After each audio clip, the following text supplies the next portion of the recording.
Now tuned into the greatest. The Run with Manny Wilson podcast. The Run with Manny Wilson podcast. The best sports podcast there is. Yes, sir. What's up, everybody? Welcome back to The Run with me, Manny Wilson, all the way from Detroit to Chicago to your speakers and headphones. Let's get into it, man. I appreciate you tuning in to the first interactive sports podcast, a community that makes sure your voice is heard. So if you hear something you agree with, you disagree with, you like, you dislike, go ahead, shoot me a call, 219-413-9405, and we will play your take back on our next episode. Now, look, it's a lot going on, a little bit of a lot, but the College Football Playoff Committee, they've changed its playoff format, and I think this is very interesting. So instead of only 4 teams playing for a chance at the national championship, the committee has implemented a 12-team playoff format starting next year, next season. So I'm loving the change, but there's also some mixed emotions about it. I'm going to be honest about it. So the top 4 teams will get the bye week in this new playoff format, while teams 4 through 12 battle it out to get a chance to play top 4 and obviously a chance to play in the national championship game. So it's a new format. It's definitely new, but right off the bat, when I seen this, I'm like, no, I'm not a fan, man, because 12 is just too many teams to allow one opportunity to play in the national championship game. I like the top 4 seed and the top 4 teams that the committee select if they had to. I enjoyed that because it was a lot more competition and it was a lot of urgency to be 1 through 4. If you're a subpar team, if you're an elite team, if you're a bad team, either way it went, you were trying to fight for number 4 at a minimum, but everybody wanted to be number 1. So while this format, the 12 people format, 12 team format, while this gives us a lot more meaningful football for some mediocre teams come playoff time, it also allows a lot more room for mistakes. And what I mean by that is teams can play along at number 7, number 6 all season, be right around number 5, honestly, and just be perfectly content with being number 5 rather than striving for number 1 like we used to see in that 14 format. So it's cool, but to me, it's catering toward those mediocre teams and those bad teams because with that 14 format, man, I know y'all remember, and I thought the committee did good last year in picking the teams, but with the 14 format, bro, you had to be on your game every single time you stepped on the field. Every game was meaningful. You wanted to beat the bad teams by 30. You wanted to prove a statement against the good teams so you could be ranked higher. Like, these things were pivotal in college football, especially during the regular season. So I really enjoyed watching this 14 format, but I think it definitely has an upside to it, which is why I say, mixed emotions, because in a way, going from top 4, it does cater to these mediocre teams, but it gives more meaning to the bowl games that we missed out on over the past year. The last year you had a lot of teams sitting out their star players. Florida State was one of them. Ohio State was one of them. They had star guys sitting out and resting because they looked at it as these bowl games aren't meaningful if they don't get a chance to play for the national championship. And I think this is going to change that because this will 1,000% help the bowl games. The problem with resting is going to forever be a problem. You're never going to be able to stop resting, especially with the whole NIL deal things and guys who are top prospects trying to get to the next level. I don't think there's ever going to be a way to completely stop resting for certain teams, but in terms of bowl games, because it's 5 through 12 and you get 12 teams who have an opportunity to go play for a national championship, this is going to help them compete in these bowl games regardless of the title, regardless of the weight that the bowl game holds. Because either way it goes, it's like you win or go home, and you win, you get to advance, you get closer to an opportunity to play in the national championship game, which is dope, in which all of these teams want an opportunity to do. So I think this is going to be cool because now your average team or the average bowl game that's out there, whether it's the Pizza Little Caesars Bowl, the Cotton Bowl, which is actually a really good one, but like all of these levels of bowl games that's there, they all significantly, or they all of a sudden become significantly important because they're win or go home type of game. So I think this new format is very similar to March Madness, and I actually love that it's similar to March Madness because, it's win or go home. Either you win and advance or you lose and you snooze. So, I think it's cool, but the best thing you'll probably hear about college football, and that you've probably heard about college football if you don't live under a rock, is that the NCAA 25 college football game is officially on the way. It's officially a go. EA Sports confirmed that the game will release this year. And it's been a long time coming, bro. And I'm excited for it. So we got to just applaud to that. Because that is amazing. I'm going to tell you this. I've been at home. I recently came up on an older Xbox. I came up on my old Xbox 360. And I found my old Madden 11. Oh, no, not Madden 11. I'm sorry. NCAA 11 with Tim Tebow on the cover of it. Oh, my gosh. And I've been playing the hell out that game like it's brand new, bro. And that just an example of like when you like college football, bro, and they haven't released a game in over 10 years.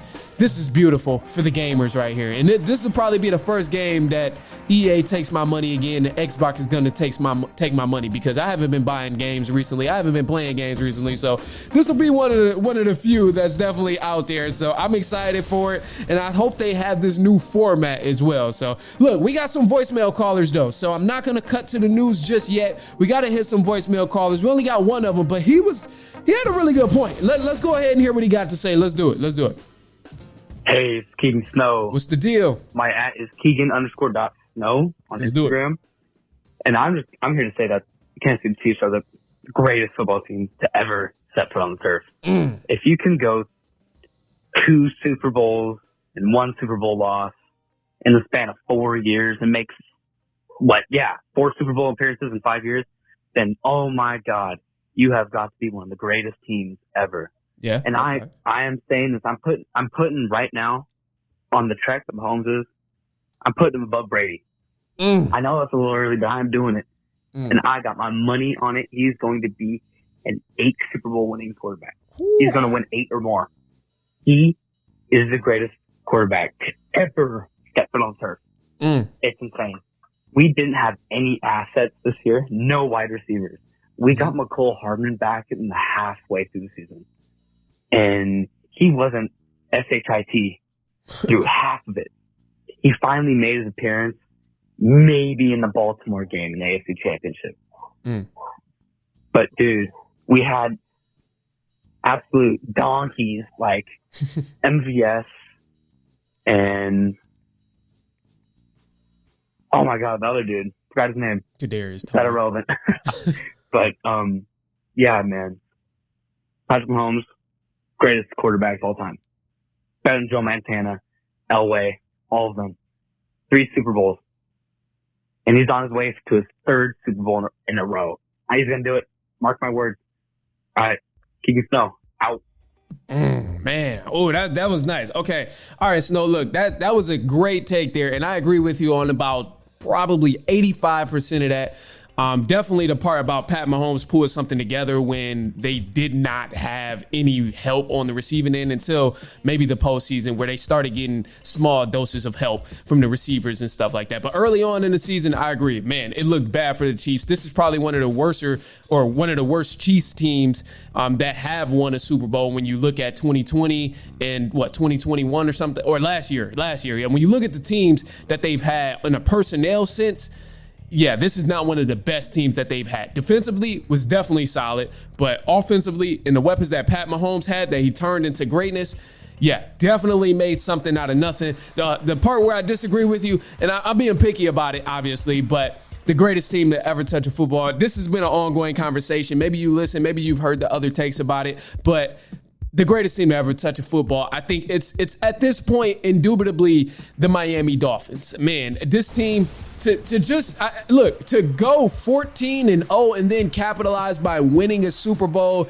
is just something that has never been replicated in the NFL, and it's insane because that's tough to do. That's tough to do. The only team that's come close was the Patriots in 2007, but even then they couldn't get the Super Bowl completed, bro. So, hey, we had this debate. You got to go back and listen to some of the other episodes about the greatest football team to ever touch a football. But man, hey, this Chiefs team, definitely not it. But I think the Chiefs as a whole, one of the elite dynasties that we've seen in the NFL for sure. So 1000% agree with you on that. And overall, bro, definitely a solid take. I appreciate you for tuning in. Appreciate you for calling. Now, look, we got some news coming up. Obviously, a bunch of different things. The All-Star break just passed. We're not going to touch on the All-Star break, but last thing before we cut to the news is, bro, Jaylen Brown had no business being in the dunk contest. He had no business making it that far in the dunk contest, and it was kind of bad. I think the highlight of All-Star weekend was Steph Curry and Sabrina shooting threes in the three-point competition in its entirely, because everything else was just kind of shaky, bro. The All-Star game, I didn't watch it, but I heard it was shaky. The Celebrity All-Star game, I heard it was pretty entertaining. I seen some clips, watched a little bit of the recap, seen it was entertaining. You had Micah Parsons balling out, getting MVP. He did his thing. But look, man, we got some news for the run coming up, a couple different things, and then we got a few more topics to touch on. But right now, it's halftime, so we'll be right back. It's halftime.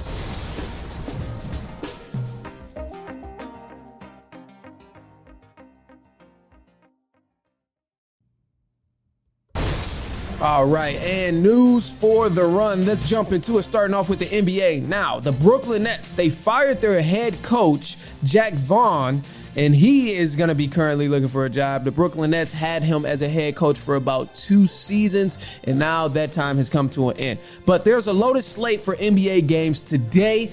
There was the All-Star break, but now the NBA resumes today on Thursday. And the Knicks, they'll take on the 76ers. The Bulls will host the Boston Celtics in Chicago. 2 of the best in the West will face off. The Oklahoma City Thunder and the Los Angeles Clippers will play each other. The Golden State Warriors will take on the Los Angeles Lakers. But I want to go ahead and give you the heads up right now. LeBron James will not be playing in this game here. He played well in the All-Star game, was looking very healthy, but apparently there's some ankle issues going on where he's not going to be playing. Now, some sports news in general is Apple has launched Apple Sports, which is a scoreboard app for all major leagues. This app will also connect users to streaming apps that broadcast the games. And in the NFL, Justin Fields, he recently unfollowed the Bears on social media, and people made a big deal out of this, but he went on a podcast and he recently said the reasoning was just because he got tired of all the trade rumors and the drama, but ultimately he understands this is a business, and whatever happens, it's just a business at the end of the day.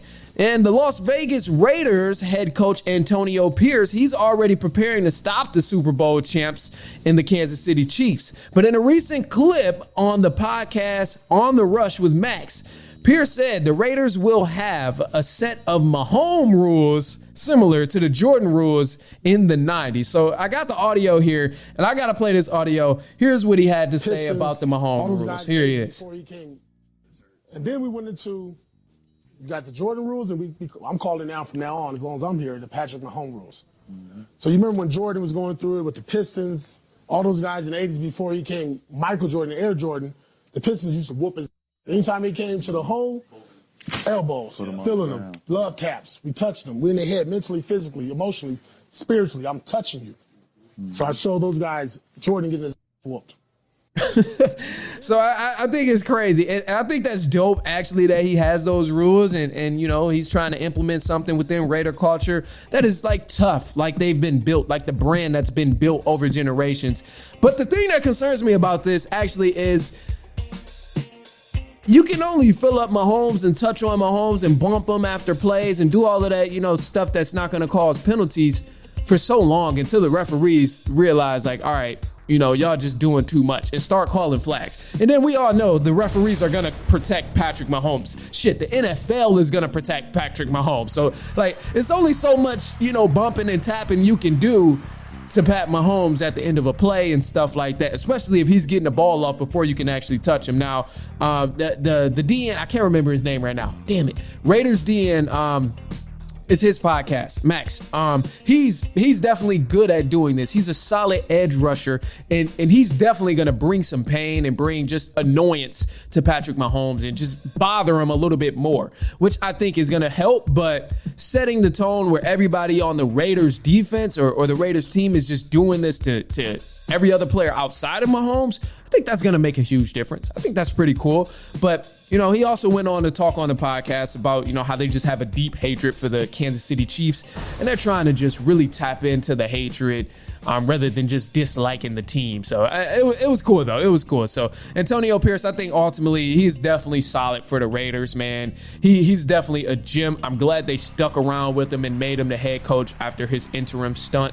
But yeah, definitely going to be a different Raiders team. And I'm hoping they get another quarterback to really change the culture around there for Raiders Nation, because it would be dope to see the Raiders as a factor again in the NFL. So I'm loving that. But now Dak Prescott here. Dak Prescott is eligible for a contract extension with the Dallas Cowboys. And it's rumored that he'll break the bank and reset the market. Now, the Dallas Cowboys, to me, they'll officially be the dumbest team in the NFL if they break the bank on Dak Prescott and re-sign him to another 4 years. Absolutely the dumbest thing the Dallas Cowboys can do, especially when you got assets like CeeDee Lamb, who's waiting to get paid and going to ask for some more money pretty soon. When you got guys like Micah Parsons, who's going to be asking for some more money pretty soon. Like this, to me, paying Dak Prescott will be the most idiotic thing the Dallas Cowboys can do. To me, bro is not that franchise quarterback for the Dallas Cowboys. If they want to go to a Super Bowl, if they want to have any sort of playoff success, clearly it's been proven Dak Prescott is not that guy when it comes to competing in the playoffs and getting over the hump and winning these big games. And I'm not saying that he's a bad quarterback, because he's fairly mediocre when you look at the scale of quarterbacks in the NFL. And I would put him, let me correct myself. I would put him just above mediocrity if I had to label him somewhere on the scale of great and then average and then bad quarterbacks in the NFL. I don't think he's a bad quarterback. Let me set that straight. But Dak Prescott, he's not overbearing with arm strength.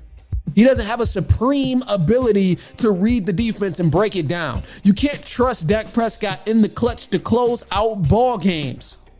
To me, above all, Dak Prescott doesn't have that special playmaker gene that's unique about him. When I think of other quarterbacks in the league that I like right now, I see these unique qualities around the league for certain quarterbacks. I mean, obviously, Pat Mahomes, he's clutch. He throws any in every single way possible. His IQ is impeccable. This sets him apart from the majority of quarterbacks in the NFL. Lamar Jackson, he's unique by being clearly the best mobile quarterback to ever play the game. The things he can do with his legs, the throws he can make on the run, it's very unique to his skill set. Jordan Love, the back leg throws, he has crazy arm strength. He's very young, but his IQ is at a different level. Joe Burrow, extremely high IQ guy in the pocket and can break down the defense like easily. And then also with Joe Burrow, very accurate. So a lot of these other quarterbacks I see in the NFL, bro, they have this special playmaker gene. They have this significant, unique quality about them that sets them apart from every other quarterback in the league. To me, this is part of the reason why I say Brock Purdy, Dak Prescott, Tua Tagovailoa are all kind of in the same boat, because they don't have that unique, special gene about them that's going to set them apart from every other quarterback in the NFL. When I look at certain guys, you can see it. You can see it in their play. And it's just not there for them. And nothing is wrong with that, because, I mean, only the greats have that. But a guy can still be good in the league without having that one unique quality. But as far as Dak Prescott, he's mediocre and he's overhyped because of the team he plays for. If the Cowboys want to genuinely become a playoff contender again, they'll find a way to get another quarterback and keep CeeDee Lamb and keep Michael Parsons and keep all of the other pieces they have on their defensive end, because Dak Prescott is not it for the Dallas Cowboys in terms of seeing any sort of success in the playoffs and becoming an elite team in the playoffs again. So, I'll end with that. And I think the key for the Cowboys will be to keep these guys that they have that are playmakers, to bring back these guys that are playmakers. And paying Dak all that money, you see the first time around, it didn't work out well when they paid him 4 years ago. It didn't work out. I think it was 2021. It didn't work out when they paid him. So I wouldn't repeat that same mistake. Would not repeat that same mistake at all. And man, at the end, last thing here, bro, I finally hit a parlay. It's been forever. I've been desperate about trying to, I don't bet often, as you know, but I've been desperate about trying to, really get back into it and winning these games and winning these parlays and stuff that I'm betting on, winning these sports betting bets that I do. And I finally made one. I'm not going to tell you what I bet on. I ain't bet the house, but I won some money. Finally, it's about damn time, bro. And I bet on NHL. I know I don't cover NHL like that on here, but that's how desperate I was. I said, look, I got to research. I got to figure this out. I tried to find some gurus, all of that different stuff. So if you got some gurus that you use, that you utilize, hey, send them my way. Send a text to the call-in number 219-413-9405 and send them my way, or call in and tell me which guru I need to tap into, because I've been trying to elevate my game within the sports betting again, and I ain't been there lately. So yeah, anyway, you can also utilize that number to go ahead, share your opinion, leave a quick take. Maybe you heard something that you agree with or disagree with that I said. So if that's the case, go ahead, shoot me a call, 219-413-9405, and we will play your take back on our next episode. And until then, man, hey, I appreciate y'all for hanging with me. I know I was gone. The Toronto trip was amazing, bro. I loved it. I'm about to move to Toronto. Actually, I'm not. I'm just talking trash. I'm not about to move to Toronto. But it was dope though. It was dope. Very cold, but also very beautiful. But anyway, man, look, I appreciate you guys for hanging with me, being patient in the episode coming out this week. We will be back on our regular schedule come Monday, Tuesday, next week, all of that stuff. We'll be back at our regular schedule. You'll get the clips on social media at The Run Podcast. You can follow my personal as well. I'm about to put some Toronto stuff up there as well. So follow my personal at I am Manny Wilson. You'll be able to see all of that and just, keep up with the personal life or whatever, even though I usually promote the podcast, whatever, but you'll be able to keep up with everything going on there. Until then though, man, that's all I got for y'all. I'm not going to hold you anymore. Send this to a cousin, a brother, an aunt, an uncle, a niece, a nephew, someone you know who will enjoy sports. I promise you they will not mind. But until then, I will be back later on next week, and so on and so on and so on.